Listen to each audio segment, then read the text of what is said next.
Shalom, selamat hari Minggu. Dengan senang hati kami menyambut Bapak Ibu Saudara semua di dalam ibadah online GBC Tower 1 Jakarta Pusat dan City Tower 2 The Bridge BSD. Bagi saudara-saudara yang baru bergabung bersama kami, selamat datang di ibadah online kami. Percayalah bahwa hari ini adalah hari yang telah dijadikan Tuhan, dan marilah kita semua bersuka cita. Seperti Mazmur 100 ayat 2 mengatakan, beribadahlah kepada Tuhan dengan sukacita dan datanglah ke hadapannya dengan sorak-sorai. Apapun situasi yang kita semua hadapi hari-hari ini, percayalah bahwa tangan Tuhan selalu menyertai anak-anaknya dan rencana Tuhan selalu indah pada waktunya. Karena itu, tetaplah percaya dan mengucap syukur. Bagi saudara-saudara yang belum bergabung di dalam Community of Love atau KUL, kami mengajak Bapak Ibu semua untuk bergabung bersama kami di dalam KUL-KUL yang ada. Dan bila Bapak Ibu saudara semua memerlukan informasi tambahan dan layanan doa, silakan menghubungi nomor-nomor di bawah ini. Kami berharap Bapak Ibu saudara semua bisa mengikuti ibadah ini sampai selesai dan menerima berkat Tuhan. Dan sebelum kita memulai ibadah kita pada hari ini, mari kita saksikan beberapa tayangan pengumuman berikut ini.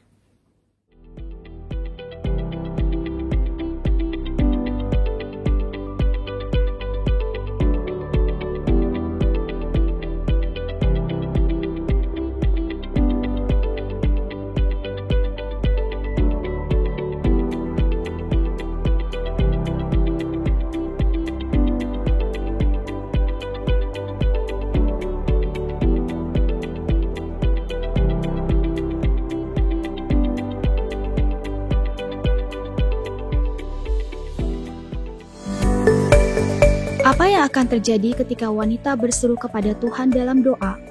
Temukan jawabannya di acara A Woman Revival ketika wanita berdoa bersama Reverend Cindy Jacob dan Pastor Betty Handoyo pada hari Jumat 14 Agustus 2020 jam 3 sore waktu Jakarta atau jam 4 sore waktu Singapura melalui live streaming YouTube Bethany Church Singapore. Di dalam acara ini, kita juga akan diberkati dengan beberapa kesaksian mengenai doa-doa yang penuh kuasa. Pastikan saudara bergabung dalam acara ini dan diberkati oleh kuasa Tuhan yang memberikan kita pengharapan, kemenangan, dan sukacita. Mari kita berdoa. Bapa kami di surga, kami mengucap syukur atas kuasa dan hadirat-Mu dalam kehidupan kami. Bertatalah atas puji dan penyembahan kami. Ya Roh Kudus, bekerjalah secara bebas-bebasnya di dalam hati setiap kami. Kami mau terus diubahkan melalui firman-Mu. Hanya di dalam nama Tuhan Yesus kami berdoa dan mengucap syukur. Haleluya. Amin.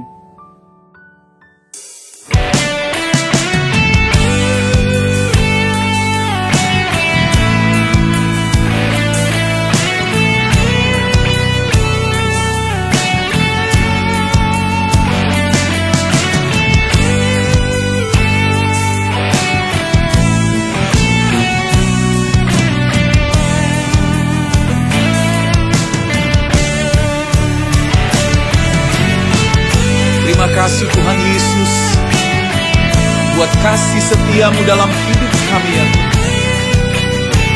Tak dapat kami membalas segalanya yang terbaik Engkau sediakan bagi kami, selain membawa korban syukur penyembahan kepada-Mu ya Aba.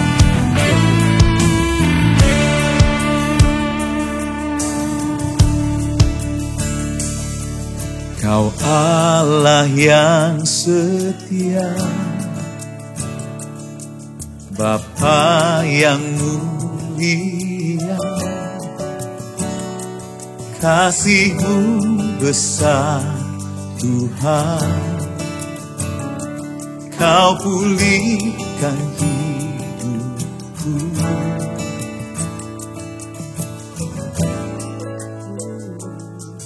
Kaulah harapanku, hidupku dalam.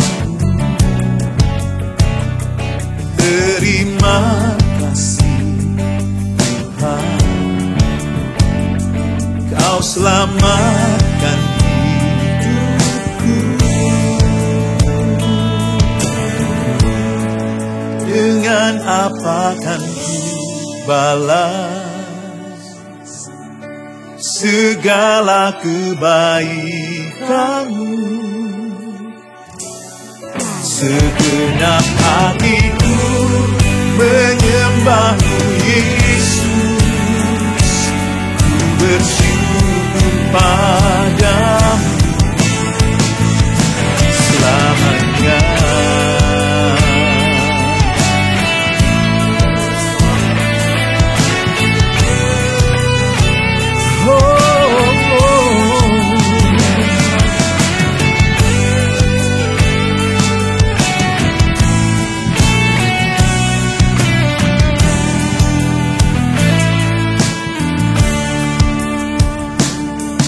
Kau Allah yang setia, Bapa yang mulia, kasih-Mu besar Tuhan. Kau pulihkan hidupku, Kaulah harapan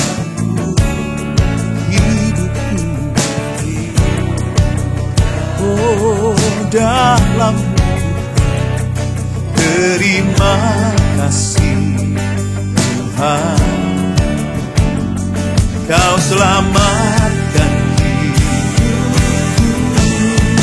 Dengan apa kan balas segala kebaikan-Mu?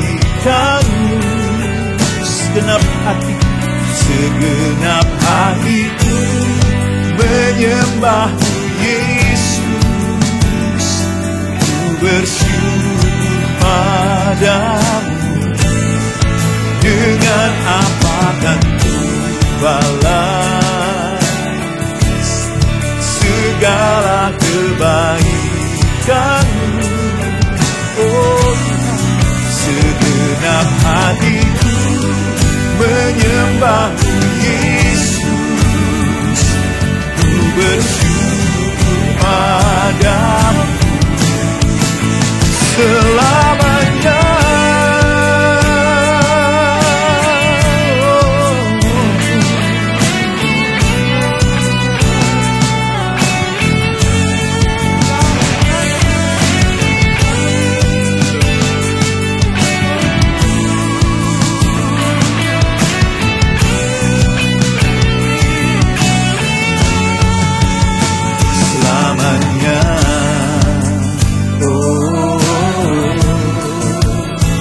Selamanya,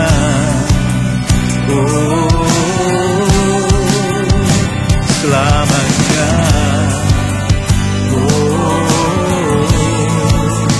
selamanya.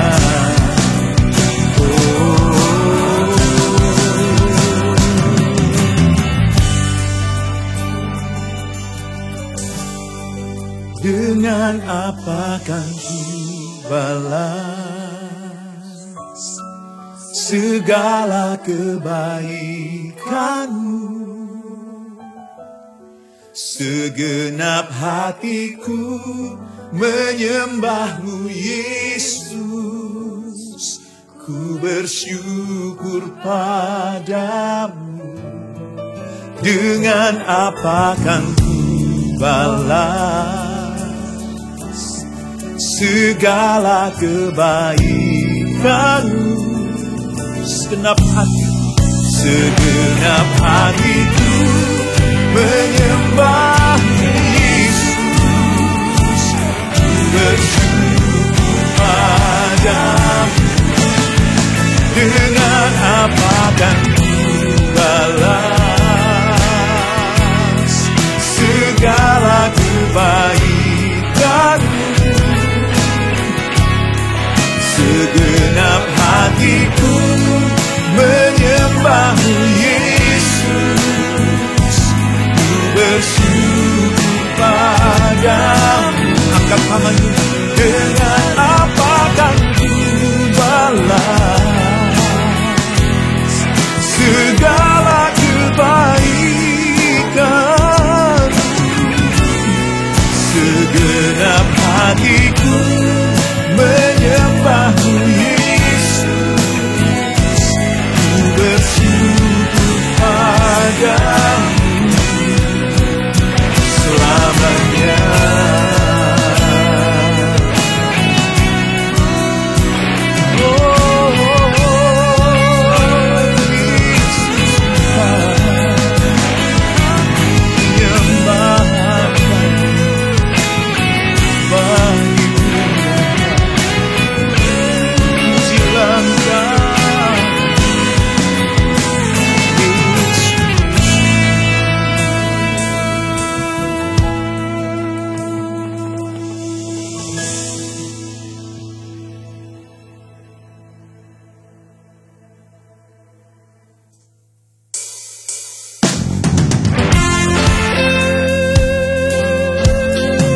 Tiada terukur kasih setia Tuhan bagi kita.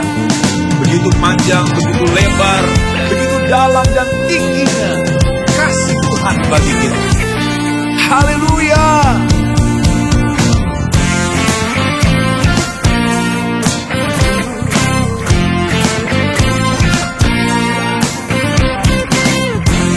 Tiada terukur kasih-Nya Tuhan.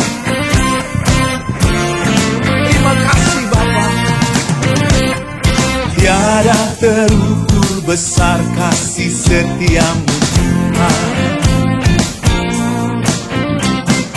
Panjang dan lebarnya melebihi lautan. Jauh tinggi mengatasi langit. Dalamnya tak dapat kuselangi. Kasih setiamu besar selamanya. Kasih setiamu besar selamanya. Hatiku bersyukur, jiwaku memuji, mulutku pun bersorak memuji Engkau. Yesus, ajaib perbuatanmu, besar anugerahmu, takkan berhenti memuji namamu.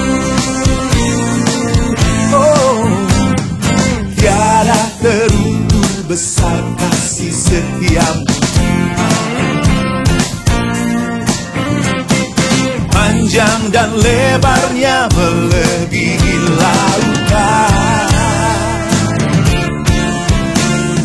Jauh tinggi mengatasi langit.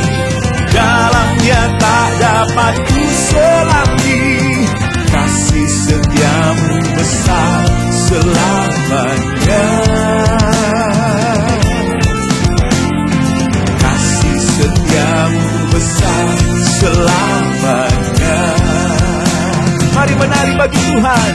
Hatiku bersyukur, jiwaku memuji, mulutku pun bersorak memuji Engkau. Yesus, ajaib perbuatanmu, besar anugerahmu, takkan berhenti ku memuji namamu. Oh, tiada terukur besar kasih setiamu. Haleluya. Panjang dan lebarnya melebihi lautan. Jauh tinggi mengatasi langit. Dalamnya tak dapat kuselangi. Kasih setiamu besar selamanya. Kasih setiamu besar selamanya. Kasih setiamu besar selamanya.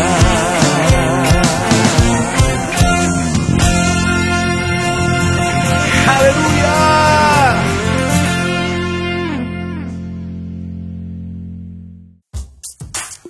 Kita mau puji Allah kita lebih lagi, amin saudara.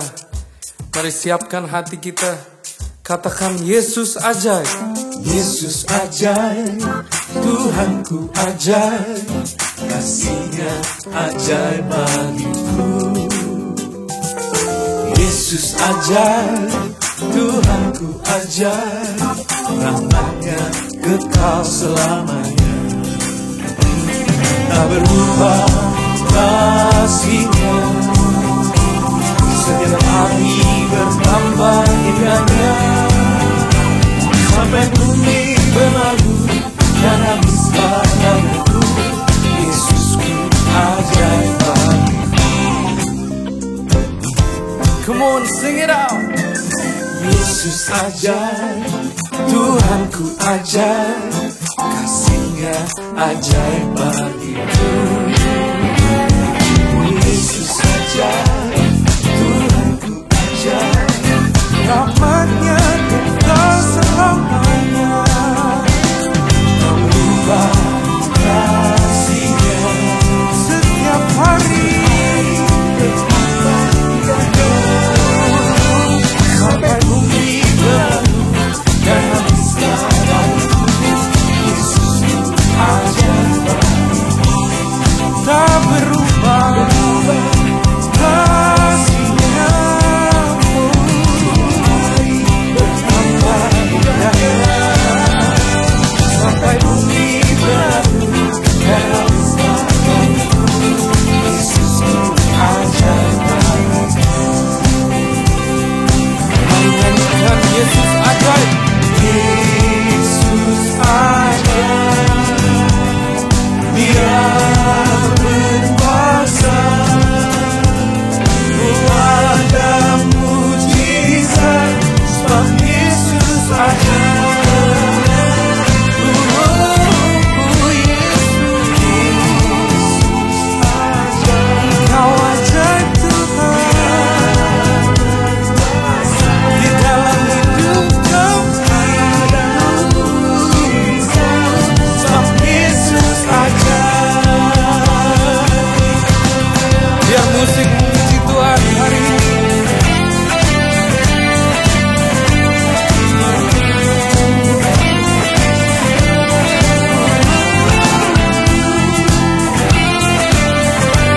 Kau ajaib dalam hidup setiap kami Tuhan, maka itu kami menyanyikan kebesaran-Mu. Yesus ajaib, Dia berkuasa, kuat dan mujizat, sebab Yesus ajaib. Tak berubah kasih-Nya, setiap hari bertambah indahnya. Sampai bumi berlalu dan habislah ragaku, Yesusku ajaib bagiku. Dengan iman katakan, tak berubah kasih-Nya, setiap hari sampai bumi berlalu dan habislah ragaku, Yesusku ajaib bagiku. Sampai bumi berlalu dan habislah ragaku, Yesusku ajaib bagiku. Oh Yesus ajaib, Dia berkuasa, Kau berkuasa, ada mujizat, oh ada mujizat, sebab Yesus ajaib. Berikan sorak-sorai bagi Allah kita.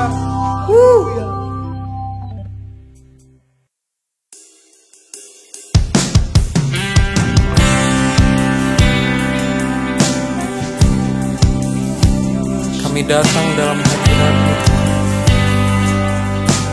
We just want to sing Your goodness, Lord. We just want to sing Your love, Lord Jesus. Come into Your presence, Lord, just to worship You.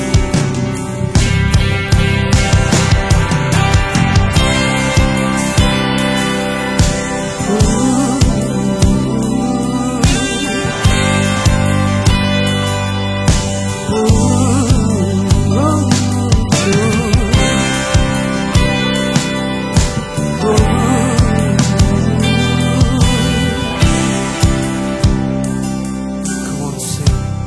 I love You.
Lord. I love you, Lord. And I lift my voice to worship you.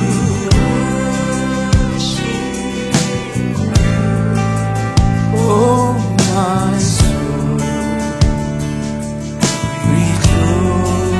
rejoice, take joy, my King, in what you hear. Well, let it be a sweet song, sweet song in your ear. I love you, Lord. I love you, Lord. Come on, sing it with your heart. My voice to worship you, Jesus.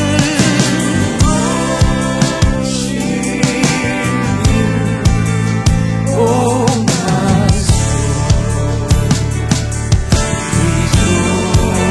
rejoice, joy, my King, in what you hear.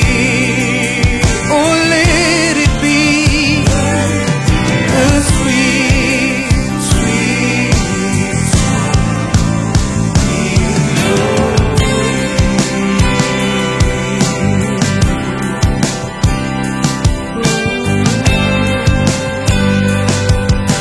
Put ourselves into your presence, Lord. Here in your presence, we just want to sing how we love you. Come on, sing it with faith. I love you, Lord, and I lift my voice to worship you, Jesus. Oh, my soul, rejoice, take joy, my King, in what you hear. Oh, let it be a sweet, sweet song in your ear. Let it be, oh, let it be a sweet, sweet song. Let it be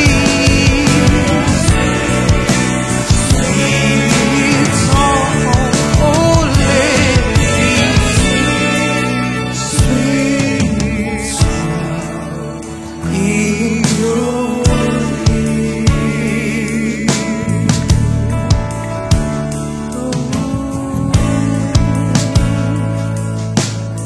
Let it be an offering of worship to you, Jesus.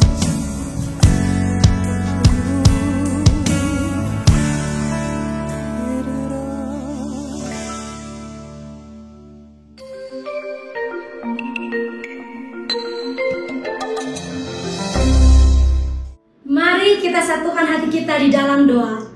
Bapa, kami mau mengucap syukur untuk kebaikan-Mu dan kasih anugerah-Mu yang melimpah di dalam setiap kami.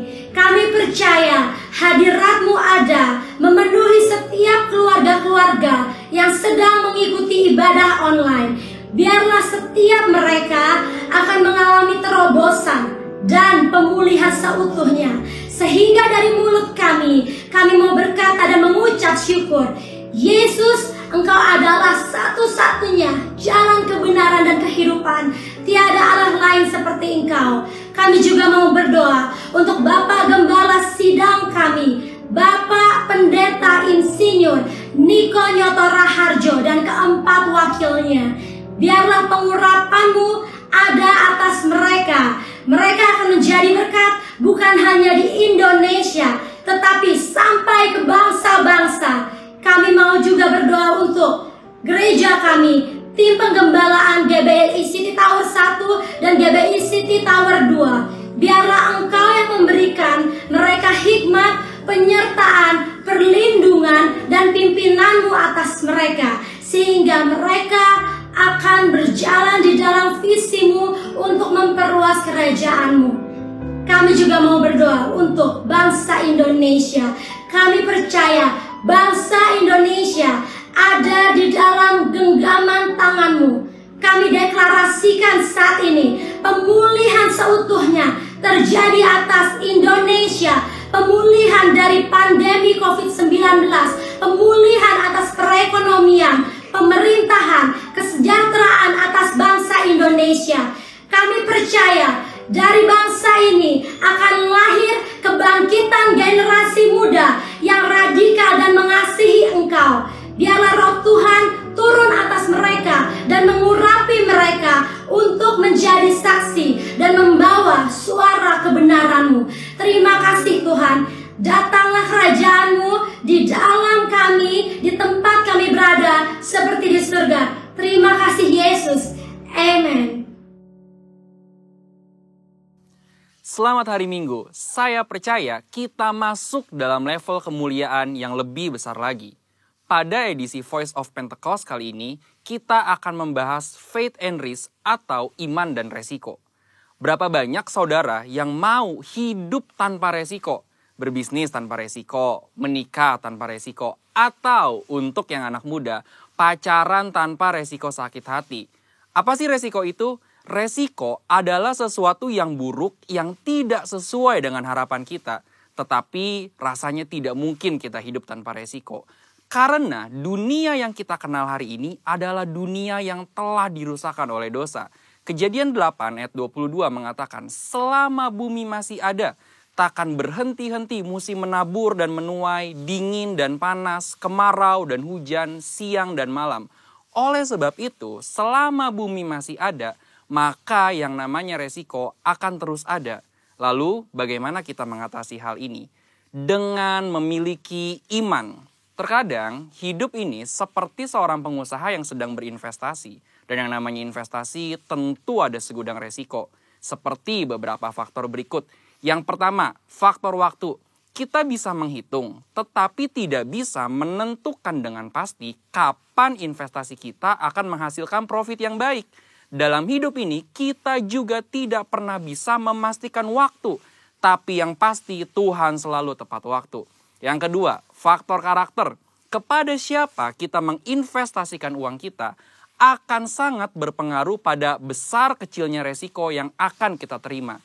Tetapi apabila kita menginvestasikan hidup kita pada Tuhan, kita tahu Dia adalah pribadi yang sangat dapat dipercayai, bahkan mengasihi kita. Yang ketiga, faktor tak terduga. Sejeli apapun kita mengelola semua resiko dalam investasi, tetap saja ada resiko yang tidak dapat kita duga. Seperti halnya tahun 2020 ini. Banyak hal yang tidak kita ketahui dan mengejutkan. Tetapi Tuhan tahu, maka dari itu memiliki iman menjadi sangat penting. Sama halnya dengan investasi yang memiliki segudang resiko. Hidup kita hari ini juga dipenuhi dengan resiko dan bahaya. Tetapi memiliki iman dan menginvestasikannya kepada Tuhan menjadi hal yang sangat penting pada titik ini. Karena ketika kita memiliki iman, ada 3 hal yang akan kita alami. Dengan iman, kita mendapatkan kepastian janji-janji Allah. Dengan iman, kita mendapatkan perkenanan Allah. Dengan iman, kita memperluas kerajaan Allah di bumi. Seperti yang Ibrani 11 ayat 6 katakan. Tetapi tanpa iman, tidak mungkin orang berkenan kepada Allah. Sebab barang siapa berpaling kepada Allah, ia harus percaya bahwa Allah ada. Dan bahwa Allah memberi upah kepada orang yang sungguh-sungguh mencari Dia. Resiko akan selalu ada dan tidak bisa kita hindari di dalam dunia yang telah dirusakkan oleh dosa ini. Tetapi kita, orang Pentakosta, tidaklah harus menjadi takut akan hal ini. Melainkan mempergunakan iman untuk dapat mengelola setiap resiko yang ada dalam kehidupan. Ini masa-masa yang penting untuk menguatkan kembali kepercayaan kita kepada Tuhan. Karena Dia sangat dapat dipercayai. Dan ketika kita berhasil mengelola semua resiko itu dengan iman, maka kita akan memperoleh profit, yaitu janji dan perkenanan Tuhan. Maka sebagai orang Pentakosta, Hari ini jangan ragu untuk menginvestasikan iman dan seluruh kehidupan kita kepada Tuhan Yesus Kristus. Tuhan memberkati.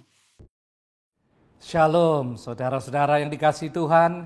Kita jumpa lagi dalam bulan ke-8 dari tahun 2020, bulan Agustus. Tanpa rasa sudah lebih dari paruh tahun sudah kita lewati. Dan kita tetap mengucap syukur bahwa Allah kita Allah yang setia, yang sampai hari ini memelihara kita semua dalam keadaan baik dan sehat. Tema bulan Agustus adalah Excellent Community. Berbicara suatu komunitas yang luar biasa. Apakah itu Excellent Community? Dan tema minggu ini adalah Together We Find Love. Dalam kebersamaan kita menemukan kasih.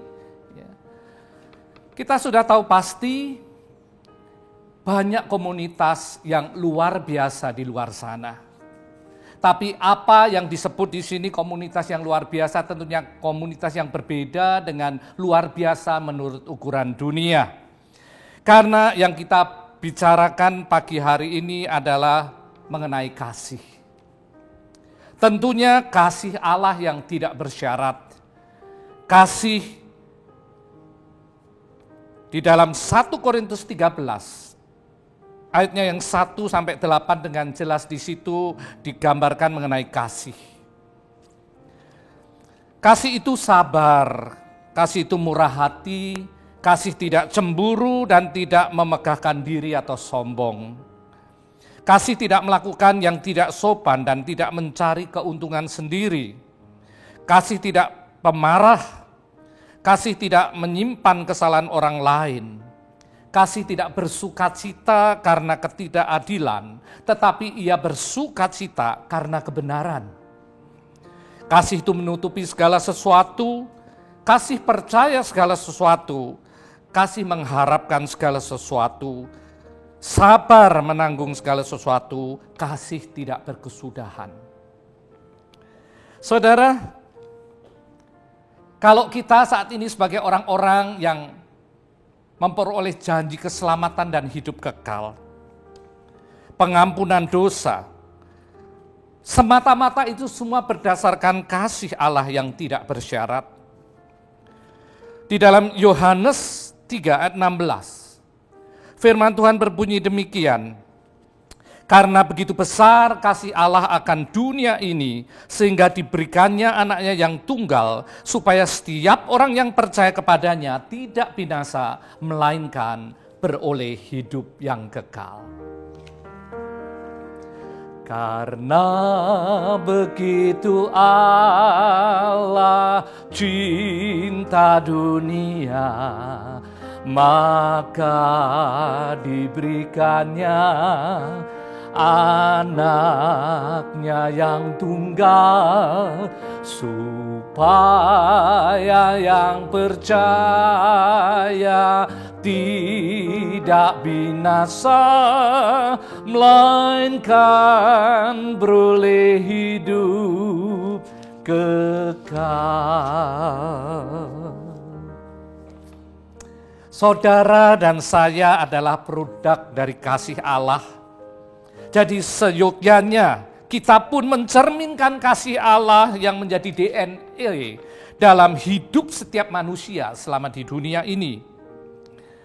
Tetapi realitanya saat-saat ini bahkan sebelum pandemik pun kita sedang menghidupi, kita menjalani, bahkan kita menggenapi firman yang tertulis di dalam Matius 24 ayat yang ke-12 yang berbunyi demikian.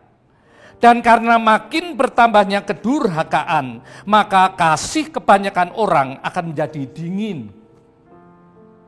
Kasih akan menjadi dingin. Di dalam terjemahan lama digunakan kata tawar. Di dalam 2 Timotius 3 ayat yang pertama sampai yang kelima. Berikutnya berbunyi keadaan manusia pada akhir zaman. Ketahuilah bahwa pada hari-hari terakhir akan datang masa yang sukar. Manusia akan mencintai dirinya sendiri dan menjadi hamba uang. Mereka akan membual dan menyombongkan diri. Mereka akan menjadi pemfitnah. Mereka akan berontak terhadap orang tua dan tidak tahu berterima kasih. Tidak memperdulikan agama, tidak tahu mengasihi, tidak mau berdamai, suka menjelekkan orang, tidak dapat mengekang diri, garang, tidak suka yang baik. Suka mengkhianat, tidak berpikir panjang, berlagak tahu tetapi lebih menuruti hawa nafsu daripada menuruti Allah. Secara lahiriah mereka menjalankan ibadah mereka, tetapi pada hakikatnya mereka memungkiri kekuatannya. Jauhilah mereka itu. Saudara, apa yang kita baca mengenai keadaan pada manusia akhir zaman, bukankah sedang terjadi hari-hari ini?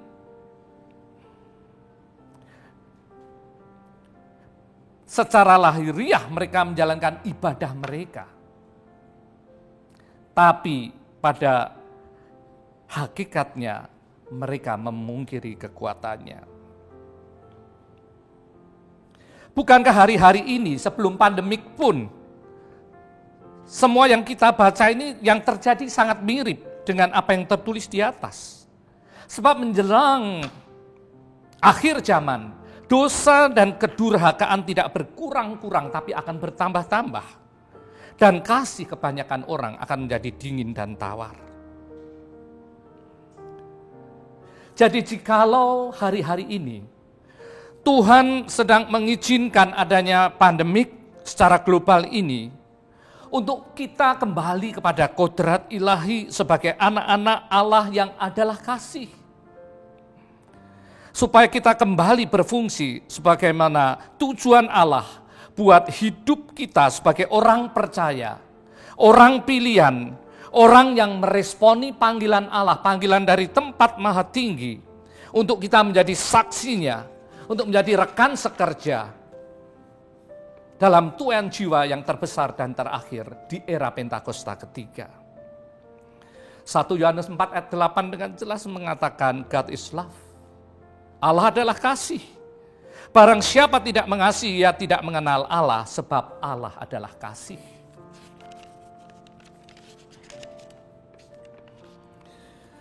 Minggu lalu kita sudah mendengarkan firman Tuhan dari gembala kita, Pastor Johan, yang berbicara mengenai we are not alone. Kita tidak sendirian.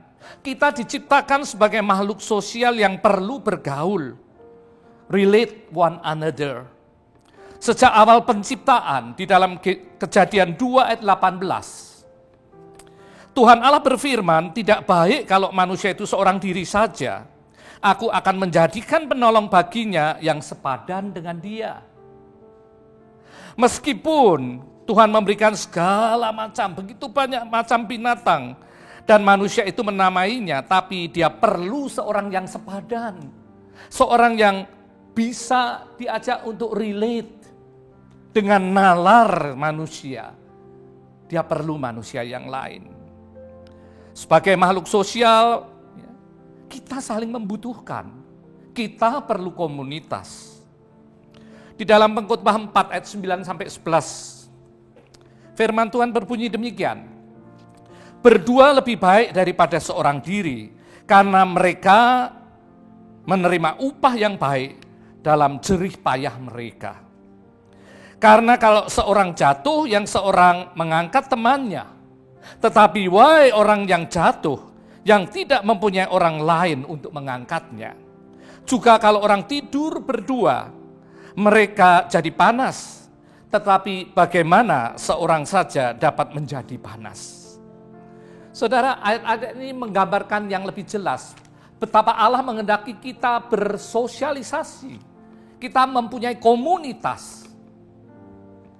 Sebab kita diciptakan sebagai makhluk sosial yang hidup dalam hubungan satu dengan lain, saling membutuhkan untuk saling mengasihi satu dengan yang lain. Sebab sejak awal Allah menciptakan berdasarkan kasih.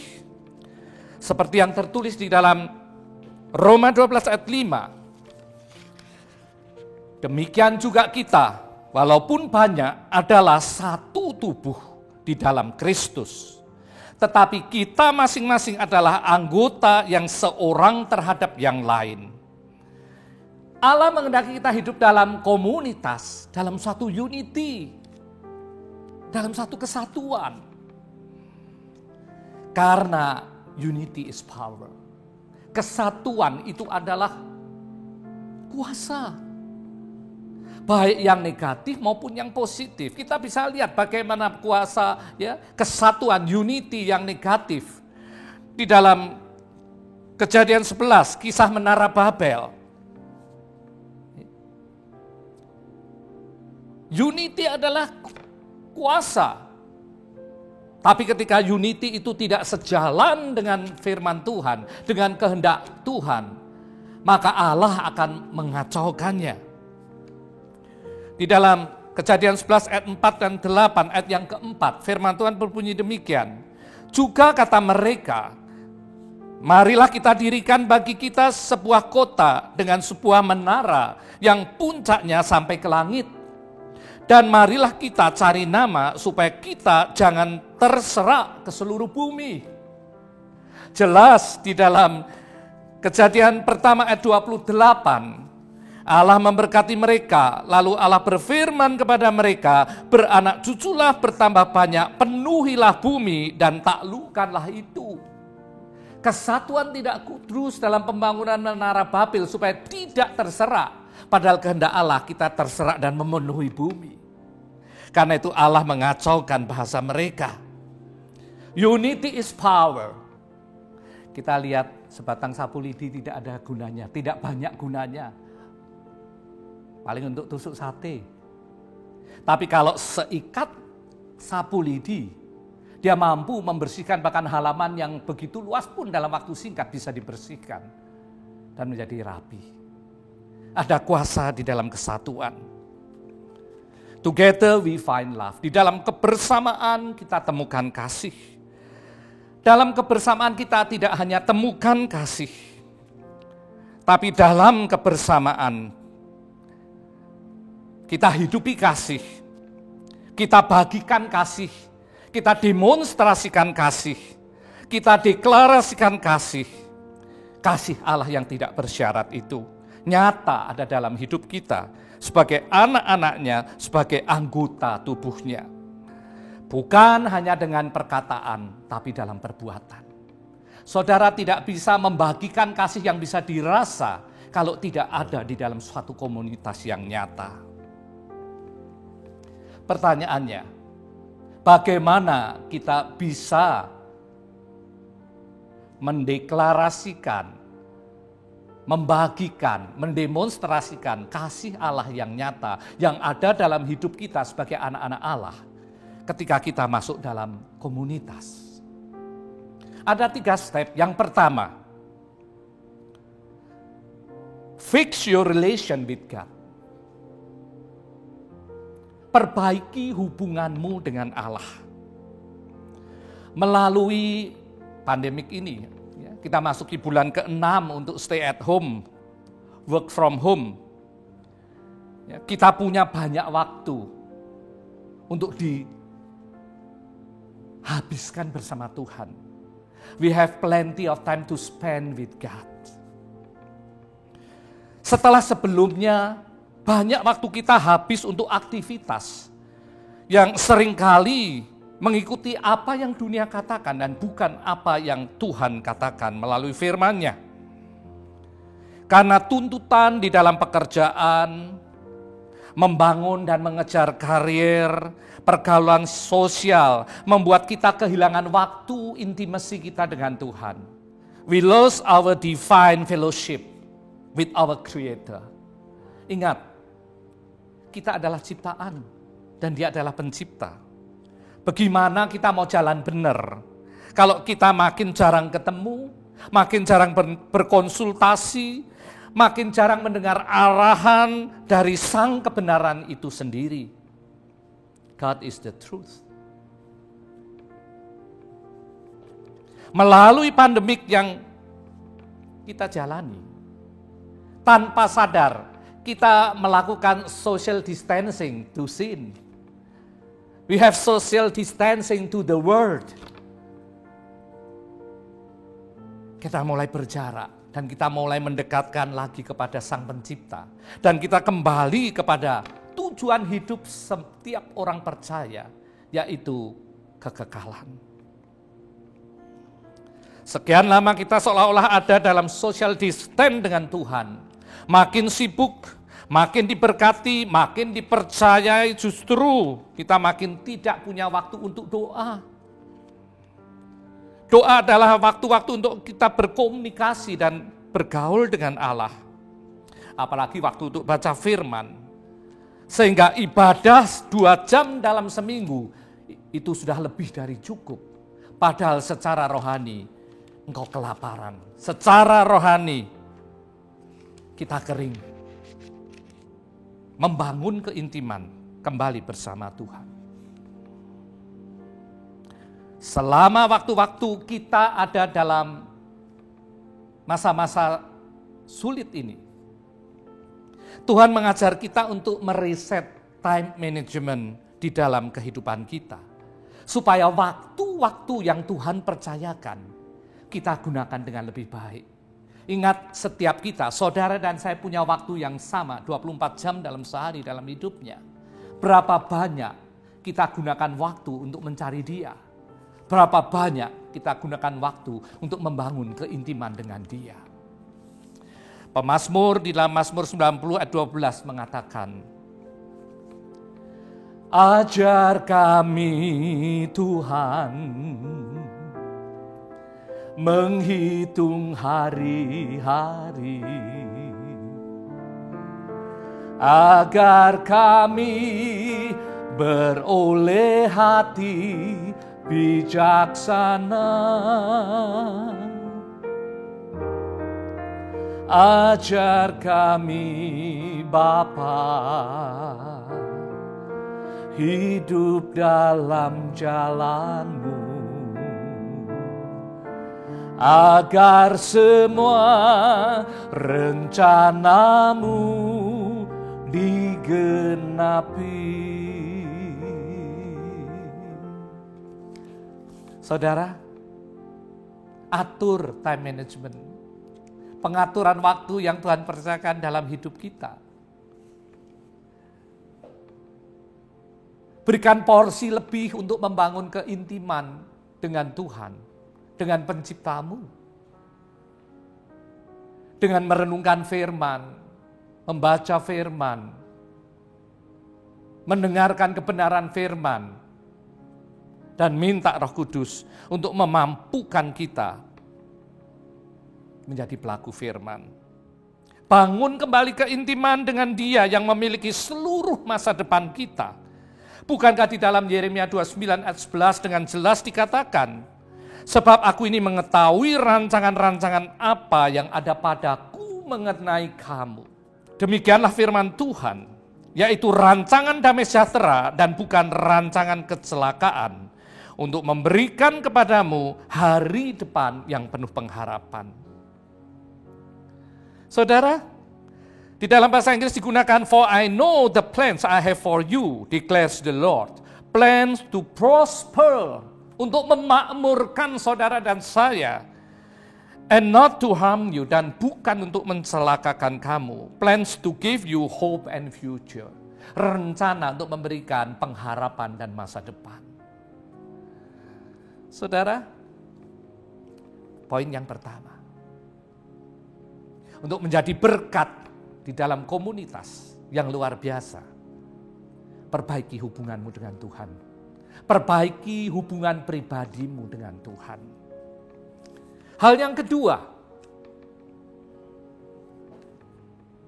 untuk kita menjadi berkat, untuk kita mampu membawa komunitas di mana kita berada menjadi komunitas yang luar biasa. Fix your relation with your family. Perbaiki hubunganmu dengan keluarga.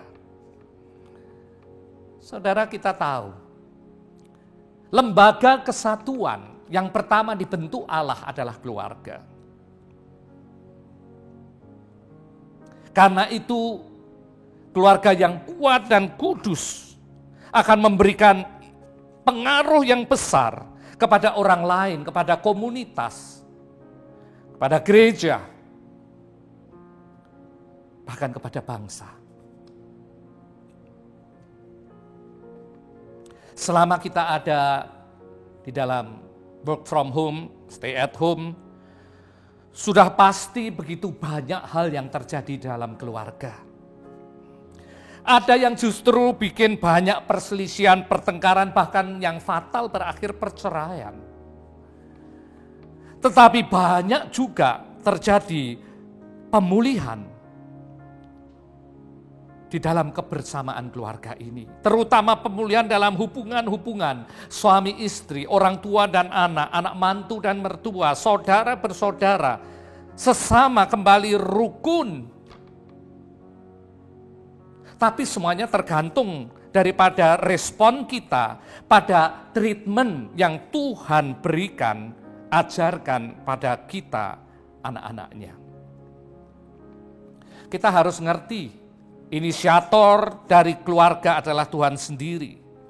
Dan rancangan Allah untuk keluarga adalah untuk diberkati dan menjadi berkat. Di dalam Kejadian 2 ayat 2 dan 3. Ini janji Allah kepada Abraham. Aku akan membuat engkau menjadi bangsa yang besar dan memberkati engkau serta membuat namamu masyhur dan engkau akan menjadi berkat. Aku akan memberkati orang-orang yang memberkati engkau dan mengutuk orang-orang yang mengutuk engkau, dan olehmu semua kaum di muka bumi akan mendapat berkat. Saudara, rancangan Allah untuk Abraham, rancangan Allah untuk saudara dan saya, sebab saudara dikatakan keturunan Abraham, Ishak dan Yakub. Menjadi bangsa yang besar, menjadi berkat untuk seluruh kaum di muka bumi, tentunya melalui keluarga. Karena itu sadari, kalau Tuhan beri kita keluarga, bukan sebagai suatu beban, tapi sebagai berkat. Family is not burden, but blessing. Keluarga bukan untuk membuat kita semakin complicated, tapi menjadi komplement, menjadi pelengkap dari kehidupan kita. Pemulihan keluarga tentunya dimulai dari head of the family. Seorang kepala keluarga, seorang pria kepala keluarga harus menjadi imamat yang rajani.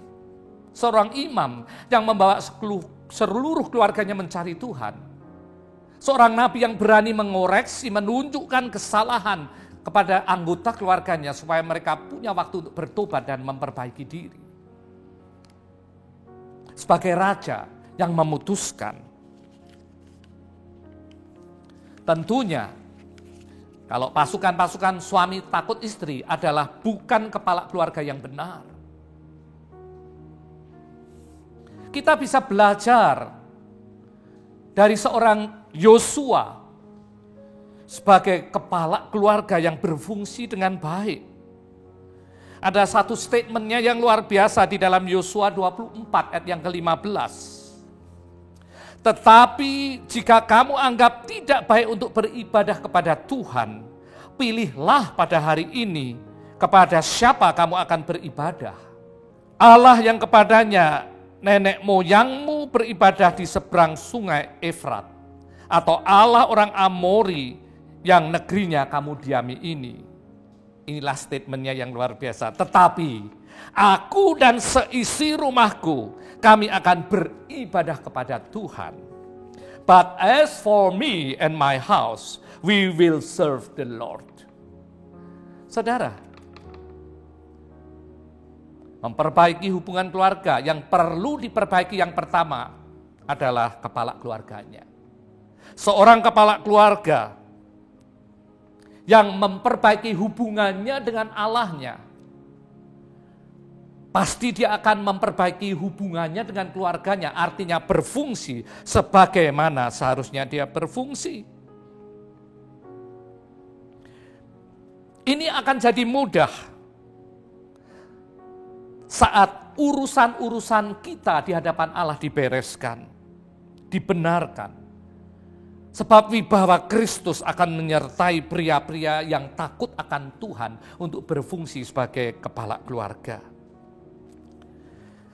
Di dalam 1 Timotius 3:5, syarat penilik jemaat di situ dikatakan, jikalau seorang tidak tahu mengepalai keluarganya sendiri, bagaimanakah ia dapat mengurus jemaat? Kalau seorang pria tidak berfungsi sebagai head of the family, kepala keluarga yang berfungsi benar di hadapan Allah, bagaimana dia akan berfungsi di tempat yang lain? Di ayat yang ke-8 sampai 13 di situ ada syarat-syarat bagi diaken. Dan di ayat yang ke-12 kembali, diaken haruslah suami dari satu istri dan mengurus anak-anaknya dan keluarganya dengan baik. Saudara, kalau kita ingin jadi berkat di suatu komunitas yang luar biasa, selain memperbaiki hubunganmu dengan Allah, you harus memperbaiki hubungan di dalam keluargamu. Artinya berfungsi sebagaimana harusnya engkau berfungsi. Kenapa?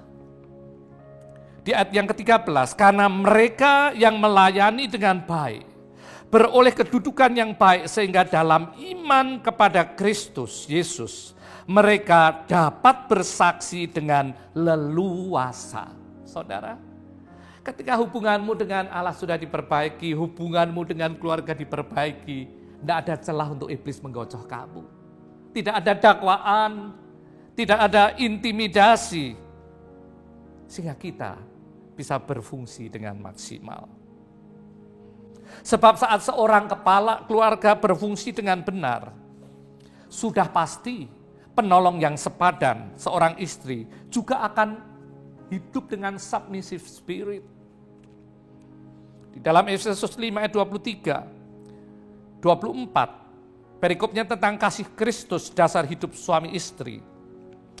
Karena suami adalah kepala istri, sama seperti Kristus adalah kepala jemaat. Dialah yang menyelamatkan tubuh. Karena itu sebagaimana jemaat tunduk kepada Kristus, demikian jugalah istri kepada suami dalam segala sesuatu.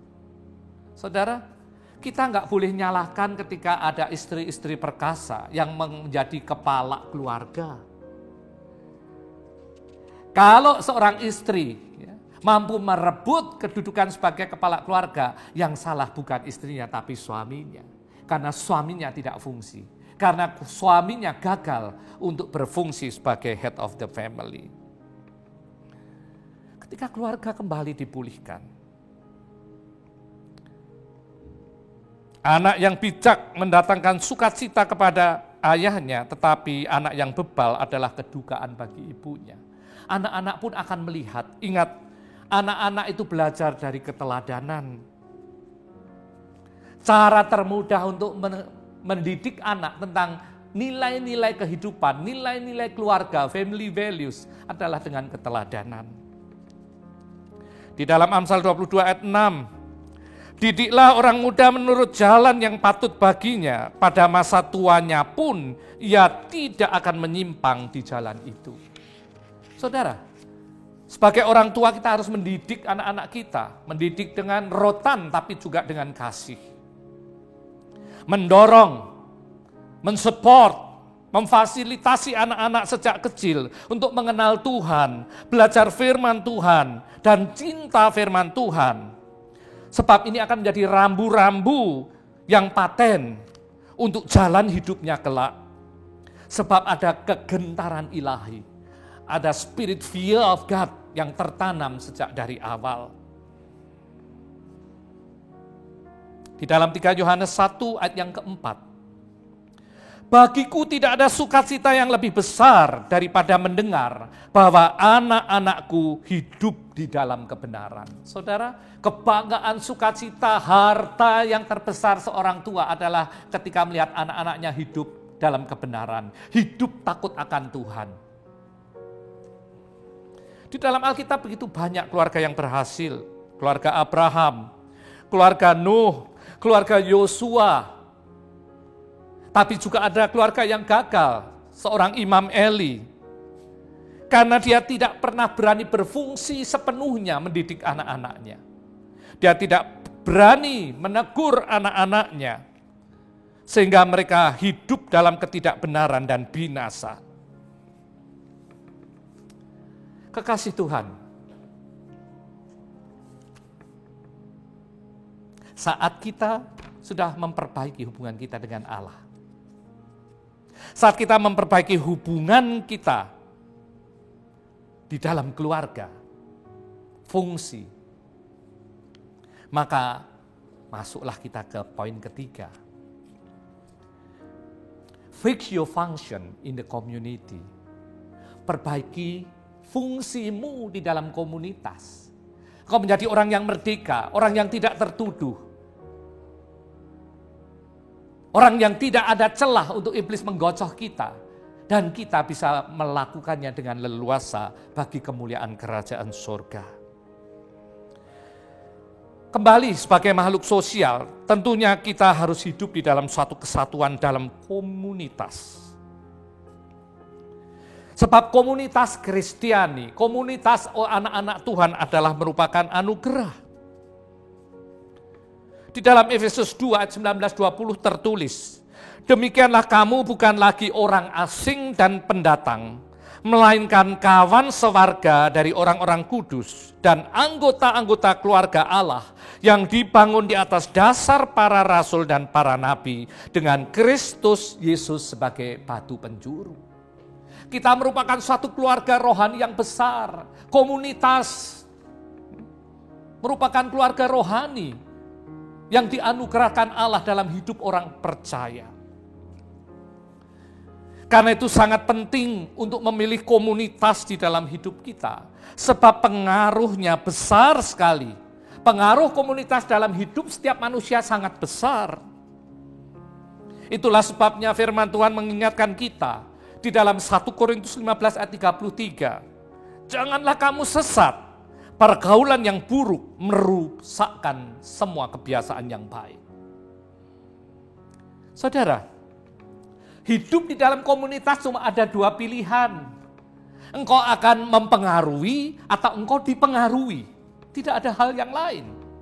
Setiap komunitas dalam hidup manusia pasti berdampak. Dan dampak itu, ya, apakah kita yang dipengaruhi ataukah kita yang mempengaruhi? Karena itu pilihan menentukan komunitas sangat penting dalam hidup anak-anak Tuhan.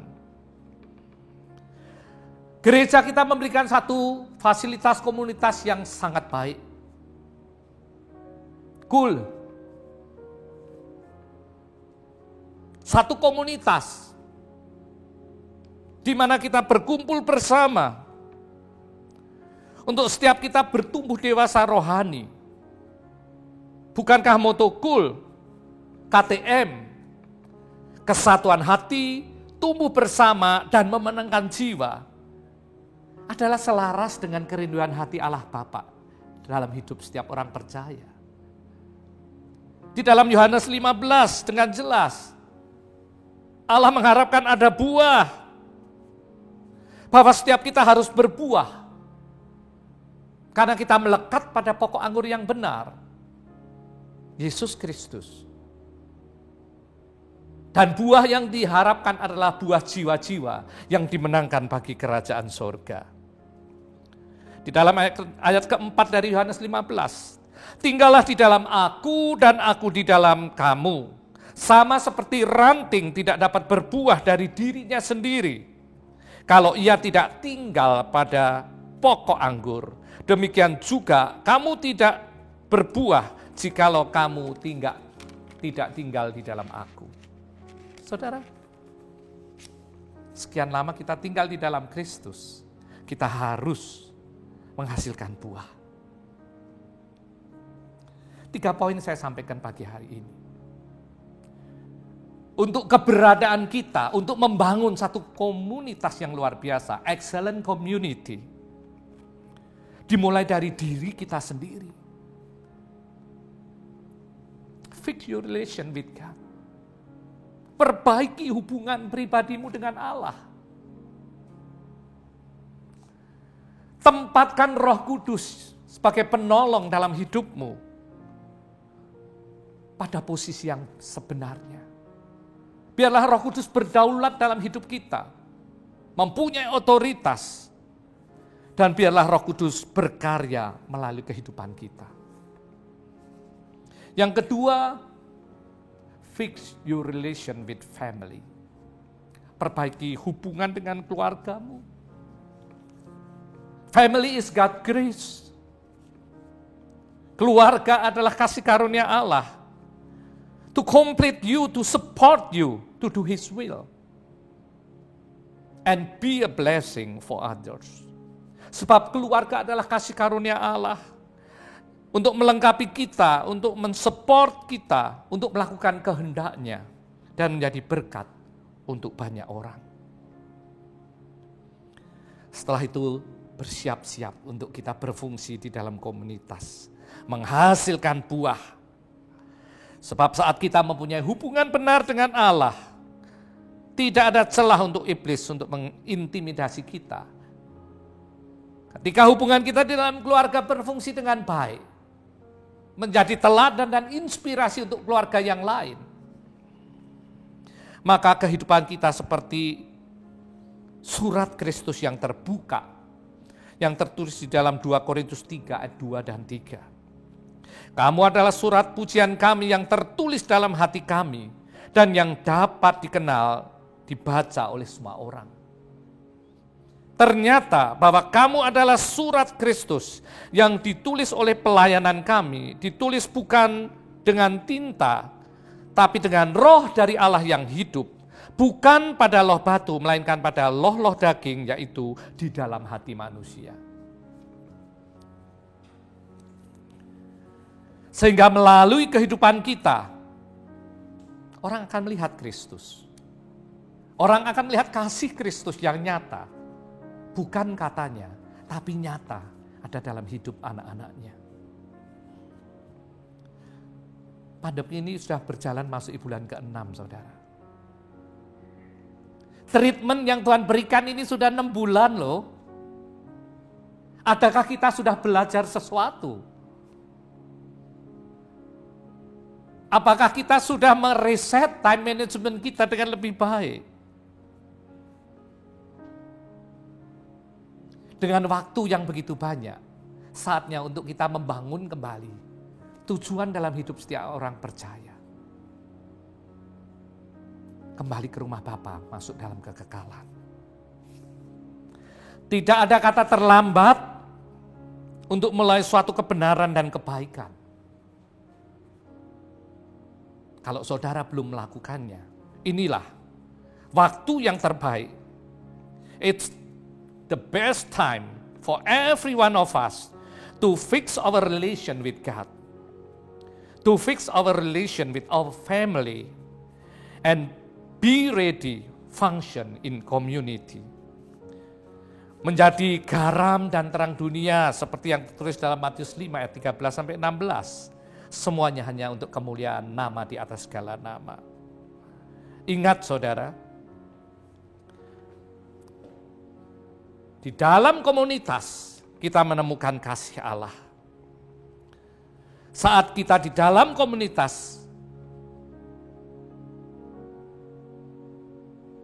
mencerminkan kasih Allah yang tidak bersyarat melalui setiap perkataan, perbuatan, dan tindakan kita, orang akan mencari dan orang akan menemukan Allah.